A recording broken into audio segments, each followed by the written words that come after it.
Sob a batuta de Marco Rubio, o Departamento de Estado dos Estados Unidos mais uma vez aponta o dedo para Cuba.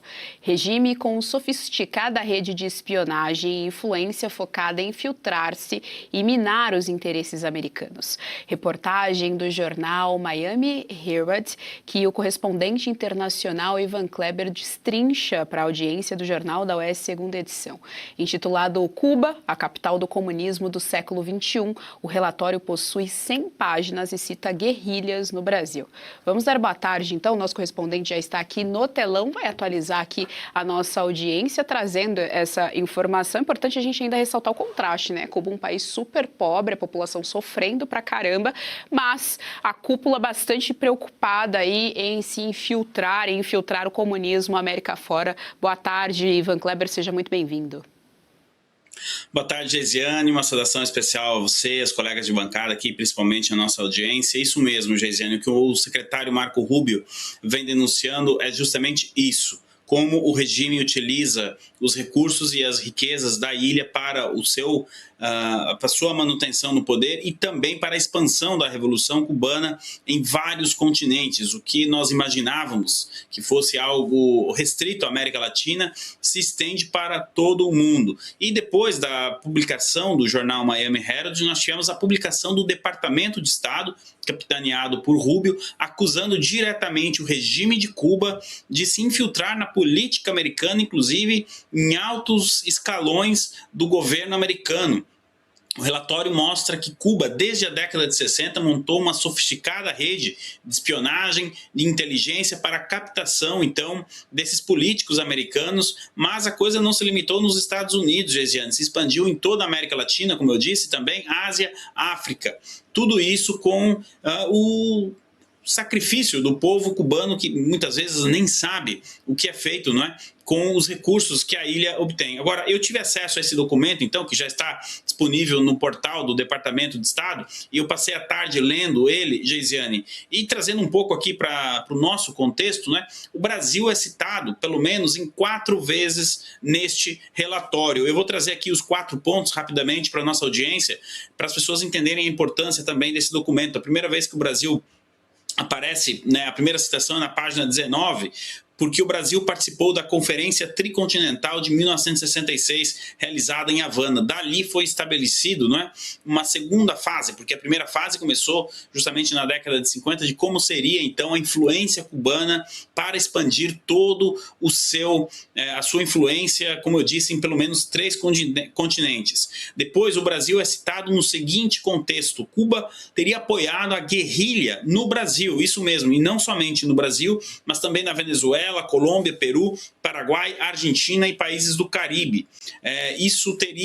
Essa contribuição, né, teria sido a partir de treinamento, apoio político, armas, abrigo e articulação internacional para movimentos que pretendiam derrubar de governos na América Latina. E nesse contexto, então, o documento não traz detalhes de armas ou quem seriam os receptores dessas armas, mas aponta que sim, Cuba patrocinou e apoiou a guerrilha no Brasil. Depois, olha só, Geisiane, Carlos Marighella, ele é citado nesse documento, ele que escreveu o mini manual do guerrilheiro urbano, e segundo este documento, então, do Departamento de Estado, esse mini manual foi utilizado para exercer a influência sobre organizações marxistas e leninistas violentas fora do Brasil. Ou seja, o Departamento de Estado está dizendo que esse mini manual, né, foi utilizado por vários grupos de esquerda, grupos violentos na América Latina e talvez na África também.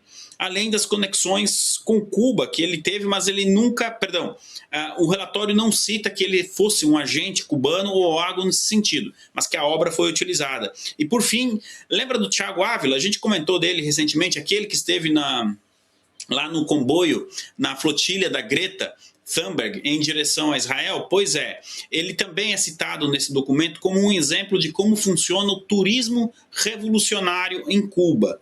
E dessas flotilhas, dessas organizações internacionais, não é, que organizam esses eventos, enfim, pró-Cuba, pró-Palestina, aí no caso entrou essa questão da flotilha. O Departamento de Estado enquadra o evento como parte de uma rede internacional que leva ativistas, influenciadores, sindicalistas, intelectuais, políticos e organizações de esquerda para Cuba, travestido de turismo. Não é o caso específico do Thiago Ávila, ele não foi para Cuba com a intenção de fazer turismo, mas agora a gente entende por que na semana passada, Geisiane, o Departamento de Estado sancionou, então, o Ministério do Turismo de Cuba. Muitas vezes, russos e chineses que vão para Cuba, não é, com o objetivo de realizar espionagem nos Estados Unidos, entram em Cuba com visto de turista.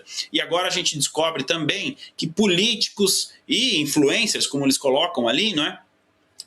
Pessoas que debatem a esquerda na América Latina e no mundo também entraram em Cuba com o visto de turista, mas a realidade é que eles estavam indo realizar treinamentos. O documento não se limita a isso, Geisiane, traz conexões com Cuba, Rússia, inclusive que o regime cubano treinou jihadistas em movimentos pró-Palestina na década de 70, ou seja, talvez a principal denúncia de todas que o secretário Marco Rubio tem apresentado à população americana em relação a Cuba. Para concluir, Geisiane, qual o objetivo desse documento? Demonstrar para a população americana e para a população mundial como um todo, inclusive para nós no Brasil, como foi o modus operandi do regime cubano. E nós temos notícias, Geisiane, de que os militares americanos já preparam um plano militar caso o presidente Donald Trump opte pela ação militar em Cuba. E aí, quando você pega essas duas informações, esse relatório de hoje e esse treinamento, essa opção militar, tudo indica que na Casa Branca estão definitivamente decididos a derrubar o regime comunista de Cuba. Geisiane?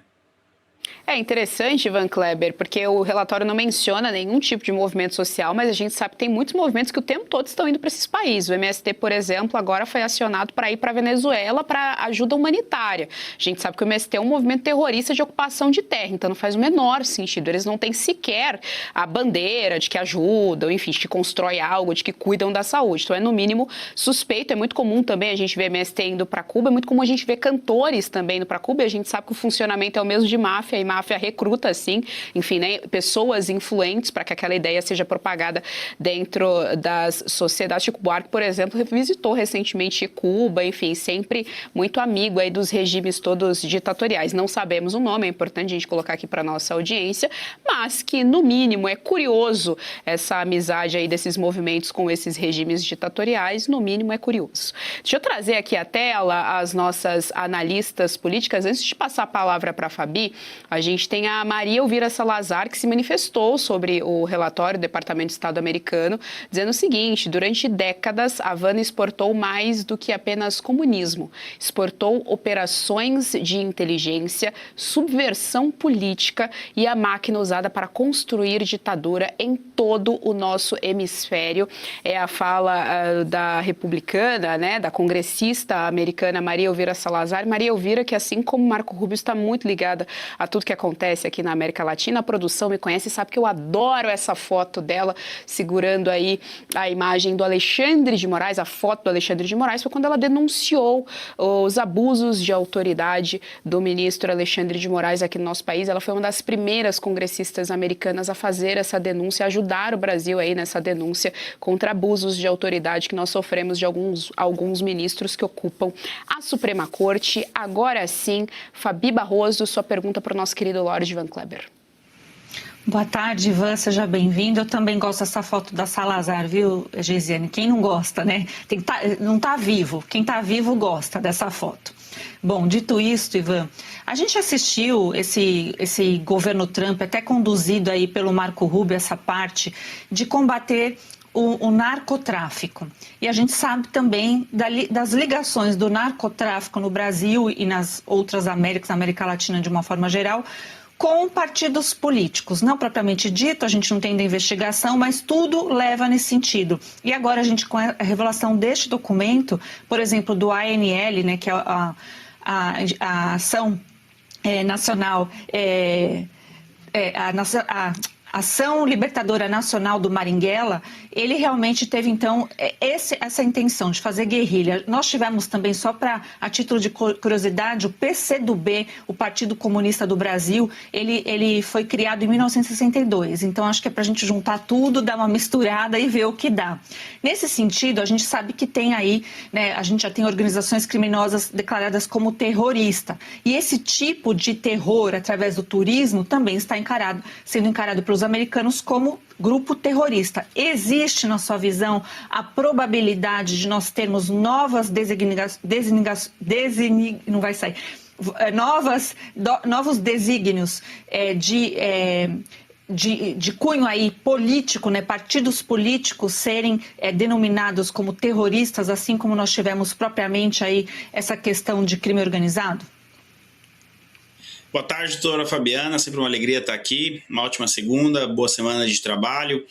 Respondendo de maneira bem direta a sua pergunta, a resposta é sim. Pouca gente sabe, o Hezbollah e o Hamas são partidos políticos. No entanto, são designados como organizações terroristas, na minha opinião, muito bem designados pelos Estados Unidos. Doutora Fabiana, eu li nas entrelinhas a pergunta que a doutora me fez. Então, vamos lá. Será que teremos movimentos sociais na América Latina, partidos políticos, pessoas, CPFs, entrando na espiral desse relatório e, de consequência, sofrendo sanções ou pagando pelos seus atos, né, de subversão relacionados a Cuba? A resposta aqui também é sim, mas a gente precisa ir com muita calma. Esse relatório que foi apresentado hoje, de 104 páginas, é uma espécie de apresentação do que o regime cubano vem fazendo nos últimos 60 anos para a população americana. Nós, no Brasil, né, já temos esse conhecimento, nós já temos essa noção do quão perigoso é o regime cubano. Mas, por exemplo, os americanos que vivem no norte do país, no interior, enfim,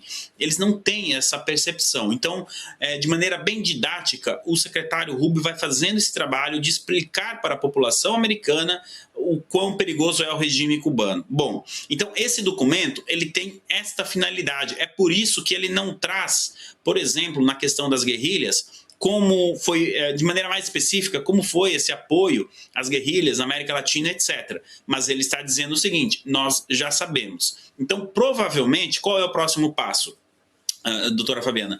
O secretário Rubio vai apresentar esse relatório ao Congresso americano, ele poderá ser sabatinado, sobre esse assunto é comum, tá? Isso é normal, os secretários de governo irem até o Congresso, responder perguntas, etc. E em algum momento isso vai acontecer. E ali sim será então a oportunidade da gente entrar em mais detalhes. Doutora Fabiana, se eu li certo as entrelinhas, a senhora quer saber se nós vamos chegar no Foro de São Paulo. E a minha opinião é que sim, cedo ou tarde nós teremos aí uma conexão das atividades do Foro de São Paulo com o regime cubano, com o regime venezuelano. Eu até vou um pouco mais além. Eu acho que em algum momento a gente vai ter um relatório como esse, especificamente sobre o Foro de São Paulo e suas ações na América Latina, e aí sim com suas conexões com Cuba.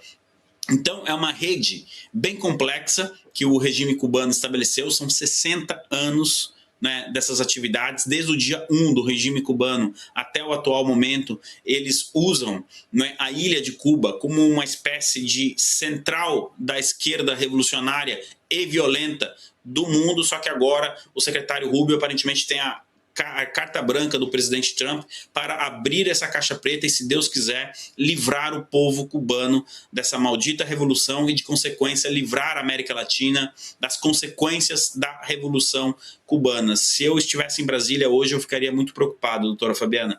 Geisiane, devolvo para você.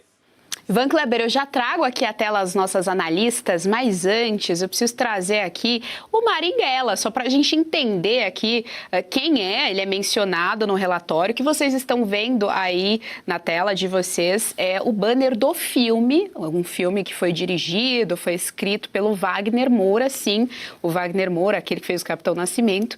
E aí ele fez esse filme do Marighella. Se você der um Google no nome do Marighella, você vai descobrir, inclusive, que lá tem escrito claramente claramente que ele foi um guerrilheiro comunista. O plus dessa brincadeira é essa foto aí, ó, que tá na tela para vocês. Marighella não era da cor do Seu Jorge, por isso que inclusive tem a piada, né, de que quando o Wagner Moura vai dirigir, ele sempre vai colocar ali uma pessoa mais retinta para fazer o filme. Não era da cor, claro, ele não fez isso à toa, certamente queria que tivesse um apelo maior em seu filme, então ele chamou o Seu Jorge para fazer. Antes, inclusive, quem estava escalado era o Mano Brown, mas aí, enfim, alguma coisa aconteceu, no final quem fez foi o Seu Jorge. E ali o documento do Partido Comunista, do guerrilheiro Marighella, que se dizia como o número 1 ali da libertação contra o regime. Ele fazia parte da Ação Libertadora Nacional, que era outra entidade bem comunista. Eles eram leninistas, na verdade, né? Eles não eram do Trotsky, eles eram do Lenin, mas eram bem radicais também. Só para a gente entender, primeiro, o abismo cultural do nosso país. Isso daí é um filme que foi feito com orçamento público também. Então, abismo cultural do nosso país, e a gente entender como é que esses símbolos são construídos ao longo da história. E agora tá aí, ó, o nome dele constando num relatório de espionagem ali com manual, que é um manual bem famoso. Quem é da sociologia e conhece esse manual bem famoso, escrito pelo Marighella, que inclusive foi deputado pela Bahia. Nem sempre é Bahia, né, mas sempre é Bahia ao mesmo tempo. Deixa eu trazer aqui agora as nossas analistas. Mayara Hani, sua pergunta para o nosso querido Lord Van Kleber. Ivan, prazer falar com você. O que eu queria entender é como é que você enxerga, como que isso pode respingar realmente no Brasil, quais os impactos. Porque se a gente pegar Cuba, né, olhar o histórico, ela sempre foi um ponto muito estratégico, né, para a Rússia, quando ainda era a União Soviética. Enfim, a gente teve todas as questões da Guerra Fria, crise dos mísseis, 62, acho, se eu não estou errada. E Cuba sempre foi um problema, uma porta de entrada, né, para o Ocidente para esses países, Rússia, hoje China, enfim. E aí o que eu quero entender é o seguinte, esse governo, primeiro, o que Cuba tem a ganhar hoje com isso, né, um país totalmente quebrado, e segundo, né, o que eles estão ganhando, e segundo, quem está financiando. Porque se os Estados Unidos começar a seguir a trilha do dinheiro, né, de quem paga toda essa conta, porque a população já não tem dinheiro para pagar, né, são filas e filas em supermercado. E aí, se a gente puxa histórico, a gente volta, por exemplo, para os mais médicos aqui no Brasil, né, vieram diversos relatos, inclusive, de que os pagamentos, eles eram repartidos, prometiam um determinado valor para os médicos, mas boa parte disso ia direto para o governo cubano, os médicos não recebiam aquilo que era acordado, e fica ali a dúvida, né, a dúvida quase certeza de, bom, então será que o nosso governo estava financiando, né, esse regime específico? Então, se os Estados Unidos seguir essa trilha, ela chega nos seus financiadores, e isso às vezes pode acarretar em contrapartidas, obviamente. Então, eu quero entender assim mais na prática, o que nós podemos esperar se essa trilha for seguida? Olá, Mayara, sempre uma alegria também tê-la aqui conosco às segundas-feiras. Bom, primeiro ponto, o que o regime ganha com isso? Mayara, a gente precisa ter em mente que a Revolução Cubana, ela não se limitou a Cuba. O objetivo de Fidel Castro e daqueles que tomaram o poder da ilha era de replicar isso no mundo todo. Então nós tínhamos o polo soviético na Europa e Cuba na América Latina. E dali então nós tivemos início, né, de vários movimentos de esquerda na América Latina, da luta armada, da guerrilha, como foi citado.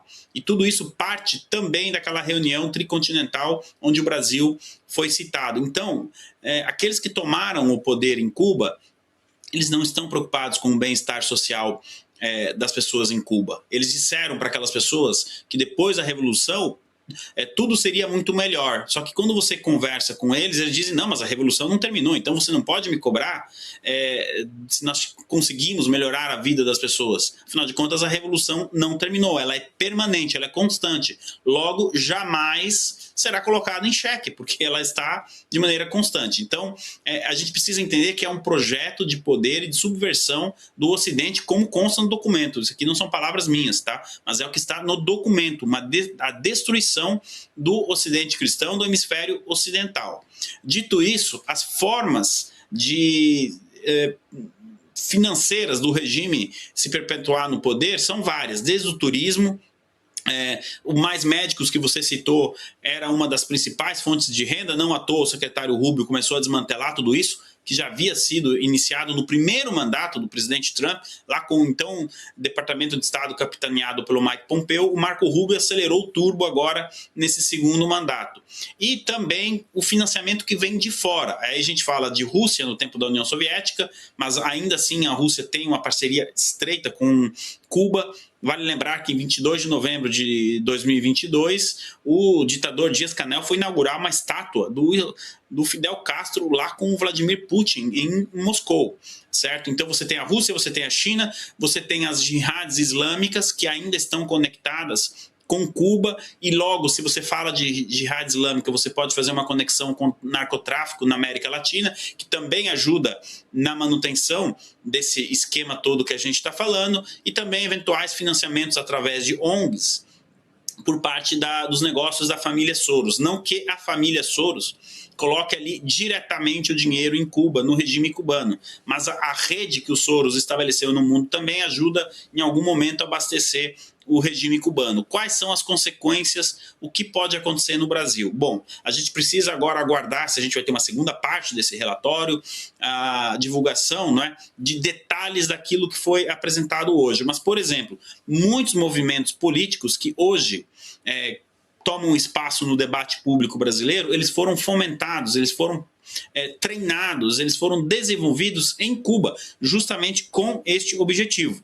Bom, o relatório cita, né, o exemplo desse brasileiro, Thiago Ávila. Agora eu pergunto, Mayara, quantos Thiagos Ávilas nós temos nas universidades brasileiras? Quantos Thiagos Ávilas nós temos no judiciário brasileiro? Quantos Thiago Ávilas nós temos nas câmaras municipais, Brasil afora? Quer dizer, Cuba serviu, além da questão da guerrilha nos anos 60 e 70, também na ocupação de espaços. É que entre a década de 70 e a década de 80, nós tivemos uma mudança e eles entenderam que a guerrilha não era popular e, em vez de ocupar ruas com armas, eles decidiram ocupar as universidades. E aí a gente chega no quadro que nós estamos hoje. Então, é muito complexo responder a sua pergunta, e eu sou bem franco aqui diante da nossa audiência. Esse documento ele é tão importante, ele é tão grande e confirma tudo aquilo que nós estamos denunciando há anos, não é? Que ainda é cedo para a gente ter uma noção de onde isso vai parar. Aí quando você pega a queda do regime venezuelano, as designações como a doutora Fabiana trouxe, então a gente começa a encaixar esse quebra-cabeça e a gente entende uma coisa: o objetivo final é desmantelar essa rede comunista da América Latina como um todo e que a América Latina possa prosperar em uma base liberal na economia e conservadora nos costumes. Mayara, a sua pergunta ela é ótima, mas eu precisaria aqui ficar mais uma meia hora para respondê-la, mas sim, com certeza teremos consequências no Brasil. Gesiane, devolvo para você. Muito obrigada, Ivan Kleber, pelas informações aqui no nosso Jornal da OES Segunda Edição. Até a próxima. E se você pudesse ter acesso aos bastidores do Sem Filtro e conversar direto com os comentaristas e âncoras da Oeste? Agora, isso é possível com o Clube de Membros do nosso canal no YouTube. O clube foi criado para quem quer dar um passo além e fazer parte de uma comunidade exclusiva. São 3 níveis de assinatura, pensados para aproximar você da nossa equipe. No plano apoiador, você ganha destaque no chat, figurinhas personalizadas e acesso a publicações exclusivas na comunidade do canal. Quer estar ainda mais perto da Oeste? Nos níveis Engajado e VIP, nós liberamos acesso às lives fechadas com nossos apresentadores e comentaristas, nas modalidades mensal ou semanal. Você também participa de sorteios de livros e produtos da Oeste, além de acesso antecipado a vídeos e a uma visão direta dos bastidores do programa Oeste Sem Filtro. Faça parte do nosso clube de membros e tenha acesso a lives exclusivas comigo e com todo o time da Oeste. Se você acredita na importância de um jornalismo livre, independente e comprometido com os fatos, clique agora no botão Seja Membro e conheça todos os detalhes e vantagens de cada plano.